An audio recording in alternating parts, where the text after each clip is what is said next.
కట్టెలు కొట్టేవాడి కథ అనగనగా ఒక కట్టెలు కొట్టేవాడు ఉండేవాడు. అతను చాలా కష్టపడేవాడు.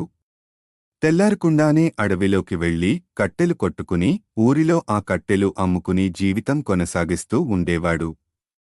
అలా ఉండగా ఒకరోజు కాలవ గట్టున చెట్టు నరుకుతుంటే తన గొడ్డలి నీళ్లల్లో పడిపోయింది.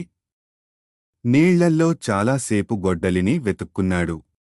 కాని లాభం లేకపోయింది. ఎక్కడా గొడ్డలి దొరకలేదు. కాలవ గట్టున కూర్చుని అయ్యో అని బాధపడుతూ ఏడిచాడు. రెక్క ఆడనిదే డొక్క ఆడాడు అన్నట్టు పనిచేస్తేనే పూట గడిచే పరిస్థితి. గొడ్డలి లేకపోతే కట్టెలు కొట్టలేడు. కట్టెలు కొట్టకపోతే అవి అమ్మలేడు. అమ్మకపోతే డబ్బు ఉండదు.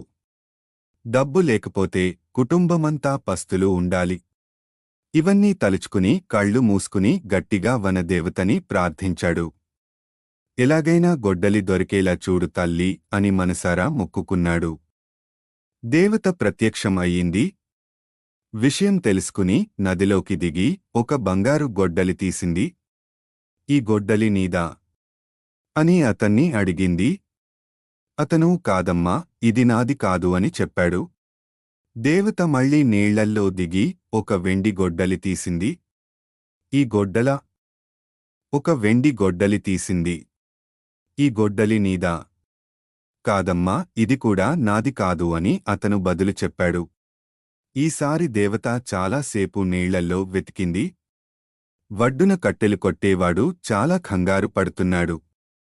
తొందరగా దొరికితే బాగుండు అని మనసులో అనుకుంటూ ఉండగా దేవత ఒక మామూలు ఇనుప గొడ్డలి చూపించి, ఇది నీదా అని అడిగింది. సంతోషంతో అతని కళ్లల్లో నీళ్లు తిరిగాయి. అమ్మయ్యా అనుకుని అవునమ్మ, ఇదే నాది అని అందుకోవడానికి చేతులు జాపాడు. వనదేవత అతని నిజాయితీని మెచ్చుకుని అతని ఇనుప గోడ్డలు ఒకటే కాక ఆ బంగారం గొడ్డలి, ఇవి కూడా ఈరోజు నుంచి నీవే అని చెప్పింది. కట్టెలు కొట్టేవాడు కళ్ళకి అద్దుకుని 3 గోడెళ్ళు తీసుకున్నాడు. ఆ రోజు బజారులో ఒక వ్యాపారస్తుడికి వెండి గొడ్డలి, బంగారం గొడ్డలి అమ్మాడు. వచ్చిన సొమ్ముతో కుటుంబ పరిస్థితులు మార్చోవాలనుకున్నాడు. అవి కొనుక్కున్న షావుకారు, ఇవి నీకు ఎక్కడివి అని ఆశ్చర్యంగా అడిగాడు. కట్టెలు కొట్టేవాడు జరిగిందంతా చెప్పాడు. ఆ షావుకారుకి అత్యాశ కలిగింది. వెంటనే అతను కూడా ఒక గొడ్డలి తీసుకుని వెళ్లి కాలవలోకి విసిరేసి